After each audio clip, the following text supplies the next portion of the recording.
let's make some connections between rotational and linear quantities. So let's consider some object, some oddly shaped object that's rotating around this point, which I'll put as the center of the coordinate system. So it's rotating around. And we look at a particular point P on that object. That point P is a distance r from the center of rotation. Now that point P is rotating with some angular velocity, but it also has a regular velocity, a linear velocity, v. And we can figure out what that is and relate it to our angular quantities. So here's how we do that. Point P makes an angle delta theta from this horizontal axis.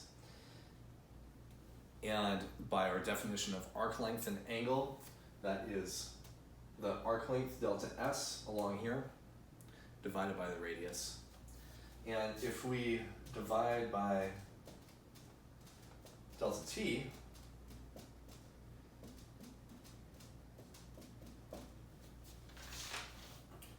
we get this relationship.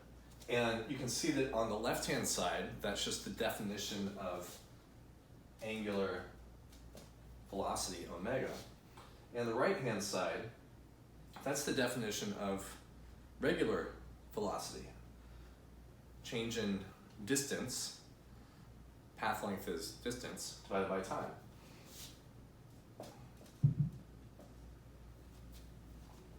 And if we rewrite this equation, we can say that v equals r omega. So this v is the tangential velocity. Sometimes you write a little subscript t for tangential, meaning that's the velocity of this point tangent to the circular path that it's moving in. Now if we do one more change in time, we can get a tangential acceleration. So if we do this, delta v over delta t,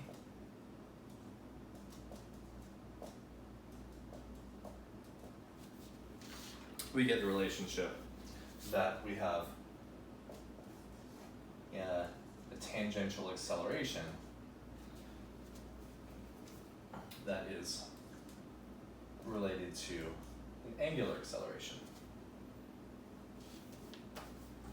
So that's the acceleration along the tangent to the circle.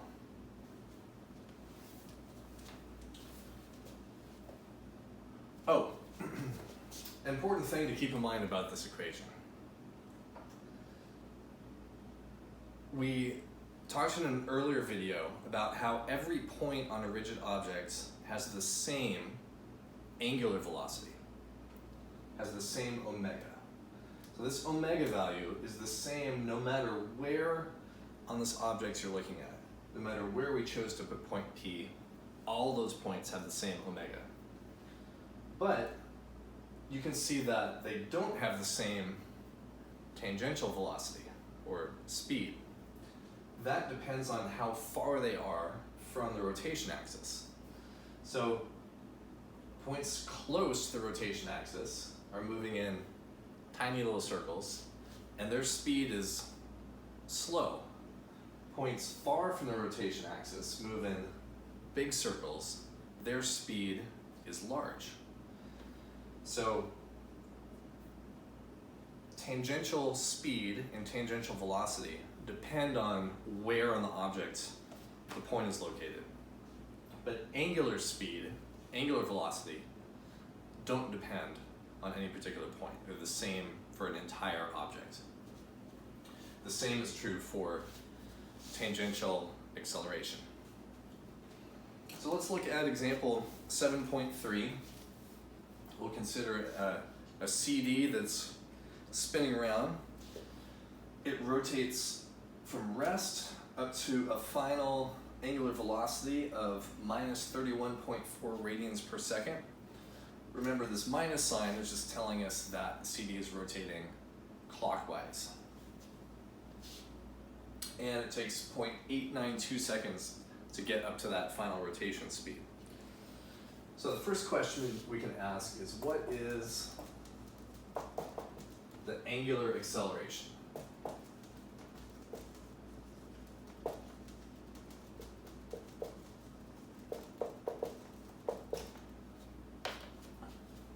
We just use our definition of angular acceleration. Change in omega over time, or omega final minus omega initial over delta t. Omega final is negative 31.4. Omega initial was 0 at rest, and that would give us a value of minus 35.2 radians per second squared.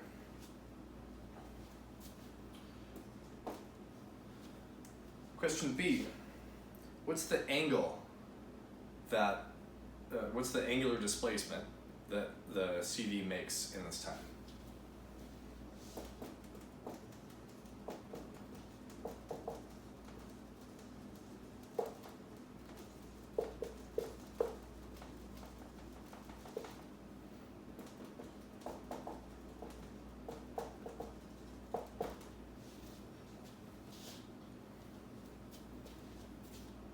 Well, we use one of our kinematic equations.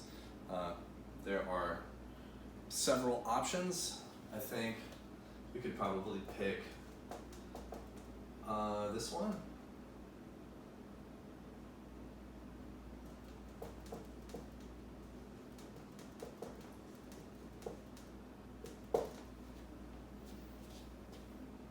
There's some other choices too.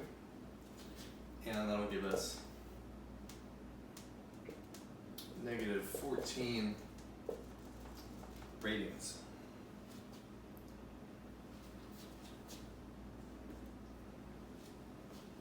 Question C, what is the tangential velocity at the rim of the CD at this time?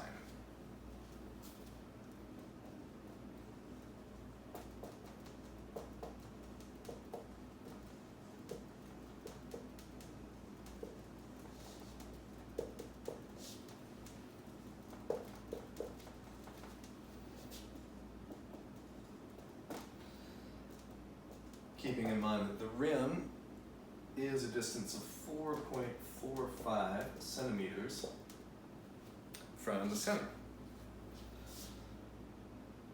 Well, we just learned this equation for tangential velocity. It's r times omega, and we'll use our final omega value. That would give us minus 1.4 meters per second.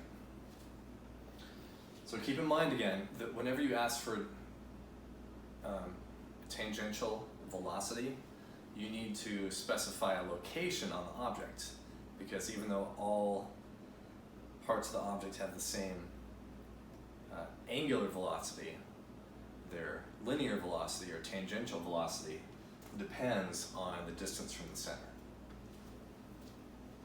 So we needed to know this number. And the last question in this problem was, what's the tangential acceleration?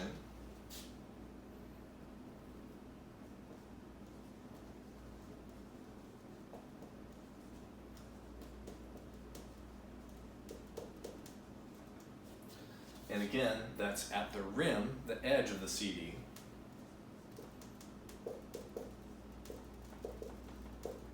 We need to know where that's located too, because tangential acceleration depends on the distance from the axis of rotation.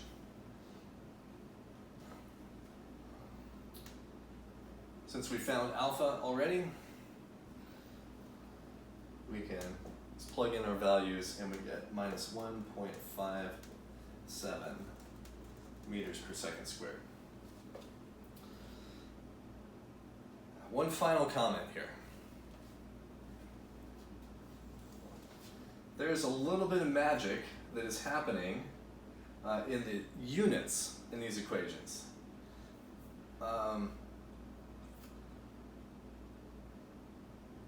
Let's just look at the last equation we wrote down.